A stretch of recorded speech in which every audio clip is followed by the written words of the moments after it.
미 소비자 물가지수가 3.2%로 다시 올라 6월 기준금리 인하 시작도 늦어질 수 있을 것으로 예상되고 있습니다. 고금리 시대에 가족이 아닌 친구 등 타인과 함께 집을 구매하는 Z세대가 늘어나고 있습니다. 미국의 은퇴자들의 90%나 은퇴 후에도 계속 일해야 하거나 일하기를 원하고 있는 것으로 조사됐습니다. 조 바이든 대통령은 부양자녀 세제 혜택을 부활하고 저가 보육을 지원하며 정부 의료보험 보조를 항구화시키겠다고 공약했습니다. 도널드 트럼프 전 대통령과 조 바이든 대통령이 오늘 경선에서 대통령 후보로 지명되는 매직 넘버에 도달하게 될 것으로 보입니다.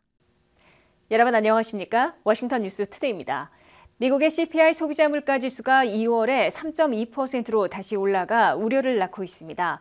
물가가 흔들리면 기준금리 인하도 6월 시작에서 더 늦춰질 수도 있을 것으로 예상되고 있습니다. 김미연 기자의 보도입니다. 연준의 연속금리 인상으로 성과를 거둬온 미국의 물가 잡기가 다소 흔들리고 있습니다.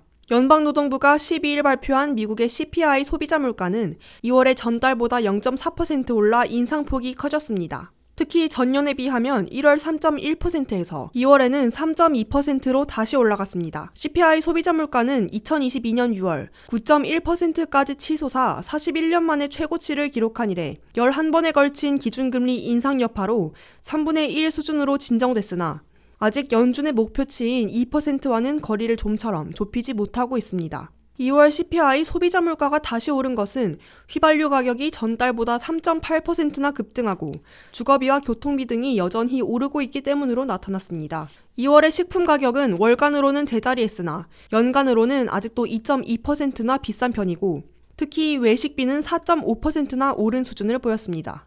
게다가 근래 들어 계속 내리던 휘발유 가격이 다시 오름세로 돌아서 2월 한 달 동안 전달보다 3.8%나 급등했습니다. 변동이 심한 식품과 에너지 가격을 뺀 코어 CPI, 즉 근원 소비자 물가는 1월 3.9%에서 2월에는 3.8%로 진정됐으나 여전히 예상치를 웃돈 높은 수준을 유지했습니다. 더욱이 CPI에서 3분의 1이나 차지하고 있는 렌트비를 포함한 주거비는 2월에 전달보다 0.4% 더 올라 교통비 또한 전달보다 1.4%나 더 오르면서 전년보다는 무려 9.9% 인상된 수준을 보였습니다. 미국의 두 가지 물가지수 가운데 대도시들의 200개 품목의 물가를 계산하는 CPI가 다시 오름세를 보임에 따라 연방준비제도가 기준금리 인하를 서두를 수 없게 됐으며 현재까지의 예측인 6월 12일 인하 시작도 가까스로 유지하거나 더 늦춰질 가능성도 있는 것으로 보입니다. 기준금리 추이를 추적하고 있는 CME그룹의 투자자들은 CPI 물가지수가 발표되자 3월 20일 회의에서 기준금리를 동결할 가능성이 99%나 되는 것으로 더 올려잡고 기정사실화하고 있습니다. 뿐만 아니라 5월 1일 회의에서도 금리를 동결할 가능성을 89%로 대폭 올려잡았습니다. 다만 6월 12일에 기준금리를 내리기 시작할 가능성은 62.4%로 유지하고 있습니다.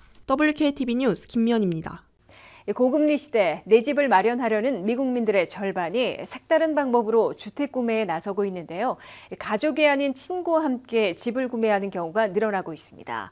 특히 Z세대에서 이 같은 현상이 두드러져 앞으로 부동산 시장과 경제 활동에 어떤 새로운 패러다임이 생길지 주목되고 있습니다. 류령화 기자의 보도입니다. 투자 목적으로 몇 사람이 모여 집을 사고 파는 것은 투자 시장에서 드물지 않은 일이었지만 주거 목적으로 가족이 아닌 타인들과 함께 집을 사는 현상이 늘어나고 있습니다.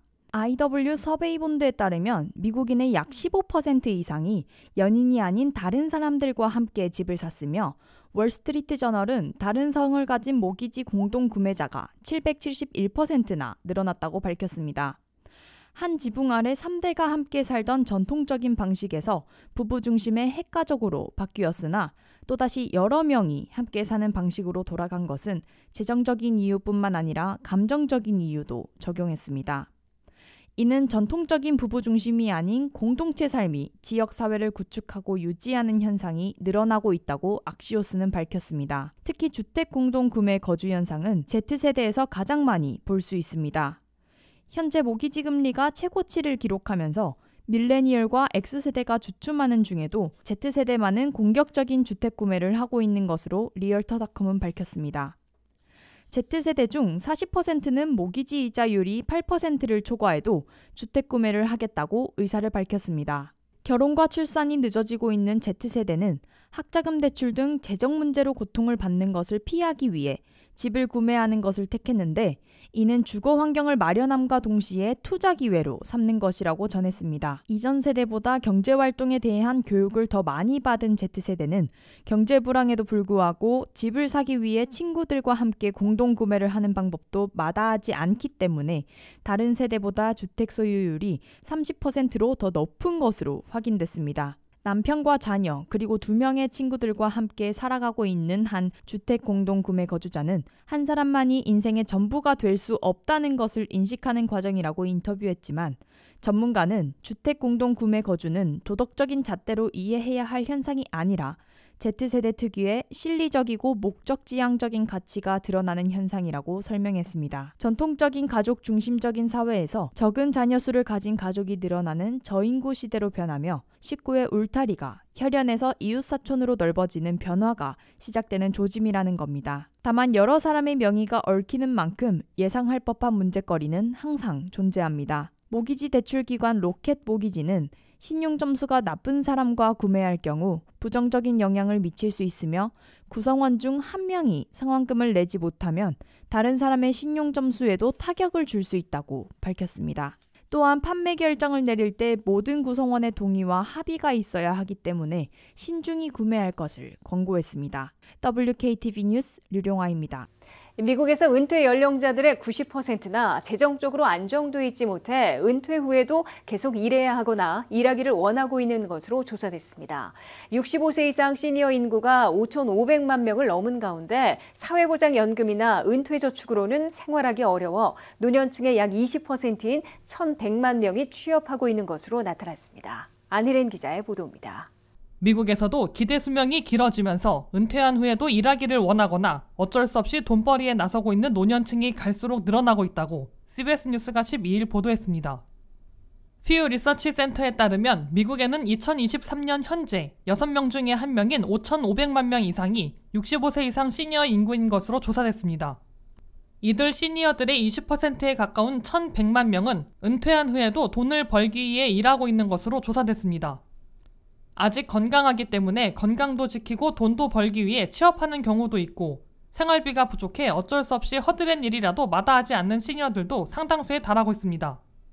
퓨 리서치 센터의 보고에 따르면 은퇴 연령 이후에 일하고 있는 시니어들의 중위 연소득은 58,600달러로 핵심 노동력의 73,700달러보다는 낮은 편입니다. 나이가 들수록 그보다 적게 받는 하강 곡선을 타고 있습니다.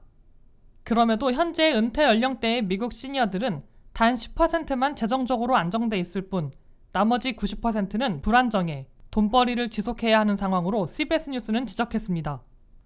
현재의 미국 은퇴자들은 사회보장연금과 은퇴저축으로는 살아가기 어려운 경우들이 흔한 것으로 나타났습니다. 59세 이상 미국 시니어들은 30%나 은퇴저축을 한 푼도 모으지 못했다고 밝혀 사회보장연금으로만 살아가야 하는 상황입니다. 사회보장연금은 67세를 넘은 은퇴자들이 1인당 평균 매달 1,900달러를 받고 있어 생활하기 빠듯한 것으로 지적되고 있습니다. 이 때문에 생활비를 충당하기 위해서 갈수록 더 많은 시니어들이 일터로 나오고 있으며 나이 차별과 임금 하락을 감수하고서라도 일하고 있는 것으로 관측되고 있습니다. 이에 대공황 시절 뉴딜 정책을 편 것처럼 고령화 시대를 맞은 미국에서도 시니어들의 일터 확대와 나이 차별 금지, 시니어 직업훈련 강화 등을 체계적으로 담은 그레이 뉴딜 정책을 하루속히 마련해 시행해야 한다고 CBS 뉴스는 지적했습니다. WKTV 뉴스 안혜린입니다.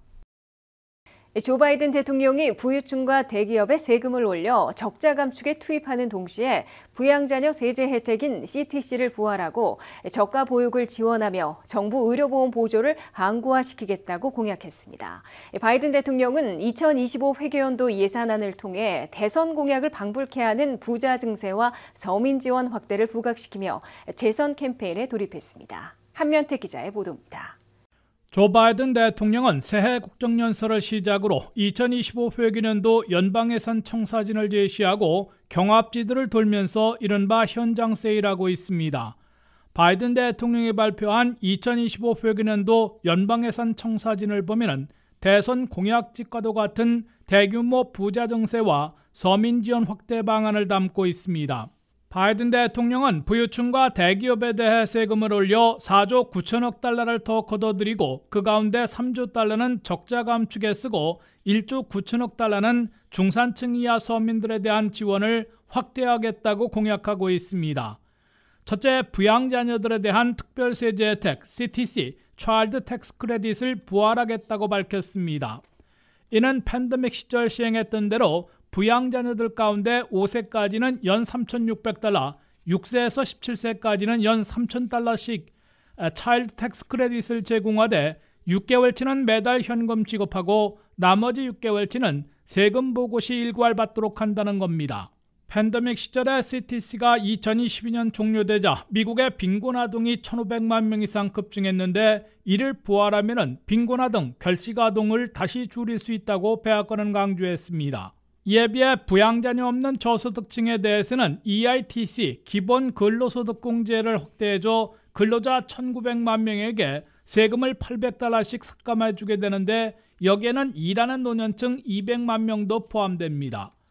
둘째, 연소득 20만 달러 이하의 가정에게는 자녀 보육을 지원해 1,600만 명의 어린이 부모들이 하루 $10 이하만 지출토록 하고 4세 아동에 대해서는 무상 프리스쿨을 확대해 나가겠다고 밝혔습니다.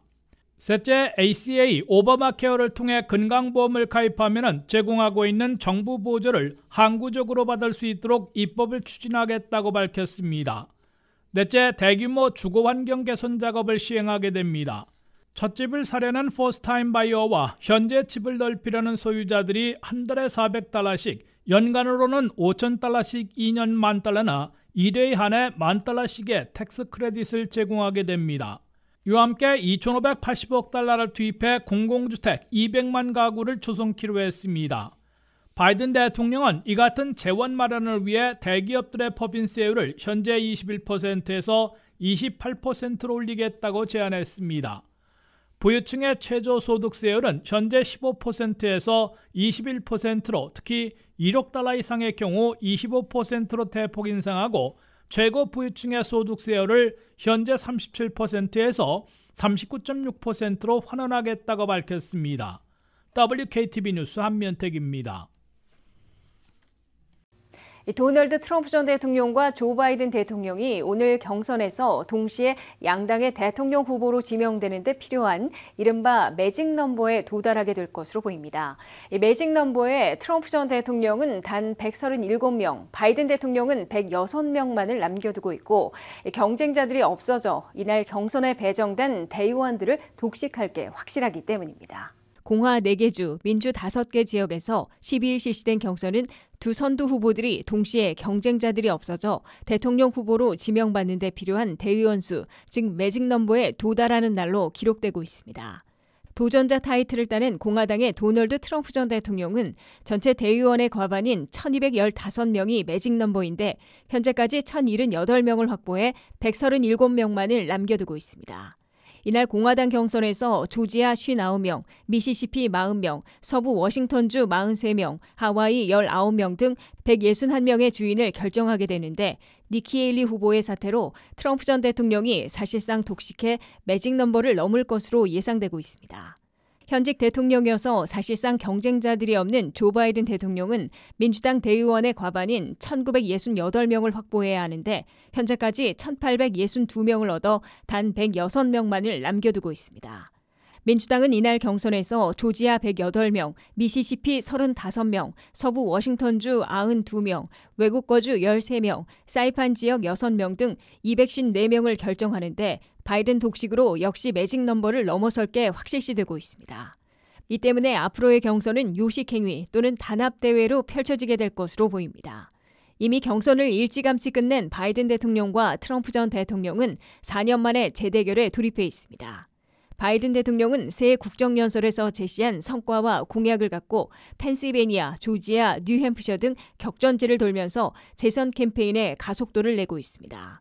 바이든 대통령은 내 전임자는 어두운 면만 부각시키고 미국민들을 불안과 공포에 몰아넣으며 분열적인 선거전을 펴고 있다고 성토하고 있습니다.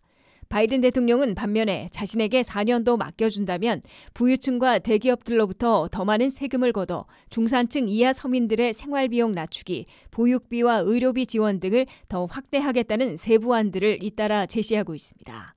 이에 맞서 트럼프 전 대통령은 바이든 취임 후 국경을 활짝 열어놓고 물가를 급등시켜 나라가 죽어가고 있다면서 미국을 다시 더 위대하게 만들겠다고 강조하고 있습니다. 트럼프 전 대통령은 상당수의 나쁜 외국인들이 몰려와 미국에 독약을 치고 있다면서 국경을 폐쇄하고 대규모 추방을 통해 미국을 다시 위대하게 만들 것이라고 제시하고 있습니다. 자기 백악관 주인을 결정할 것으로 보이는 6대 경합지들 가운데 현재 펜실베니아 한 곳도 0.8%포인트 차로 바이든 대통령이 앞서고 있을 뿐 트럼프 전 대통령은 위스콘신 1%포인트, 미시건 3.6%포인트, 애리조나 5.5%, 조지아 6.5%, 네바다 7.7%포인트 차로 앞서가고 있습니다. 이상으로 워싱턴 뉴스투데이를 마치겠습니다. 시청해주신 여러분 고맙습니다.